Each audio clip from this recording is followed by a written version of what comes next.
সিলেটের সাদা পাথর পর্যটন কেন্দ্রে লুট হয়ে গেছে পাথর, সেই খবর জানাতে এই মুহূর্তে ঘটনাস্থলে আছেন সহকর্মী ইকরামুল কবির। সরাসরি যাচ্ছি সেখানে।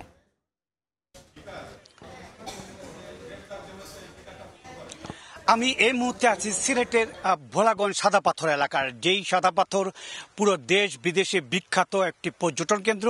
সেই সাদা পাথরের এখন আর কোনো পাথর নেই। আপনি দেখতে পাচ্ছেন আমার ডানে বায়ে পিছনে যেই এলাকা দেখা যাচ্ছে, পুরো এলাকা জুড়েই গর্ত খুঁড়ে যে পাথরগুলো এখানে ছিল, উপরে পাথর নিয়ে শেষ পর্যন্ত নিচের পাথরগুলো নিয়ে গিয়েছে। গত মাসের 19 তারিখ এবং এই মাসের প্রথম দিকে দুটি ঢল নেমেছিল এবং বলা যায় দীর্ঘদিন পর পর একটি ঢল নামে।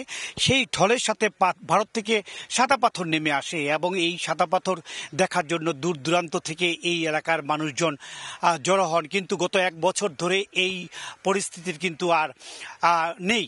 এখন এই সাদা পাথর পর্যটন কেন্দ্রের 4 ভাগের 3 ভাগই পাথর চলে গেছে। বিভিন্ন যারা লুটপাট করেছে, লুটতরাজ করেছে, তাদের কাছে চলে গেছে, তারা বিক্রি করে দিয়েছে এবং কিছু অংশ, নদীর কিছু অংশ, সামান্য কিছু অংশ রয়েছে সাদা পাথর, সেই এলাকায় পর্যটকরা আসছে এবং পর্যটকের সংখ্যা অনেকটাই কমে গেছে। এখানে যারা পর্যটক সংশ্লিষ্ট ব্যক্তিরা আছে তারা জানিয়েছেন যে 4 ভাগের 3 ভাগ পর্যটকে কমে গিয়েছে। কারণ হচ্ছে গিয়ে সিলেট অঞ্চলের সবচাইতে সুন্দর একটি পর্যটন কেন্দ্র ছিল এই সাদা পাথর পর্যটন কেন্দ্র। 7টি ভারতের মেঘালয়ের 7টি পাহাড়ের সেই ঝর্ণা নেমে আসা স্বচ্ছ পানির সাথে সাদা পাথরের মিতালির সেই অংশটি অনেকেই খুব মিস করবে।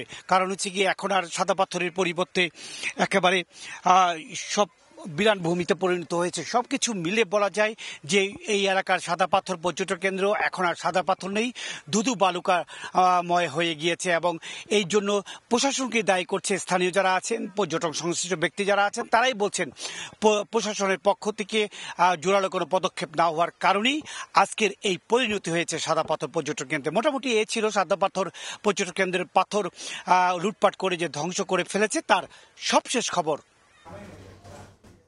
সিলেটের সাদা পাথর থেকে আমরা সরাসরি যুক্ত ছিলাম।